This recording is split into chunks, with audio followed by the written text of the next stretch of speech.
महाराष्ट्र शासनाने महाराष्ट्र जमीन महसूल कायदा 1966 हा संमत केला.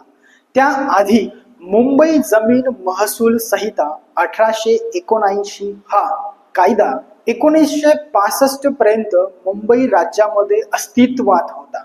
1966 चा जो कायदा आहे त्यानुसार शेत जमिनीबाबत हक्काबाबत विविध नोंदी ह्या ठेवल्या जातात आणि अशा नोंदी ठेवण्यासाठी वेगवेगळी नोंदणी पुस्तके ही ठेवण्यात आलेली आहेत.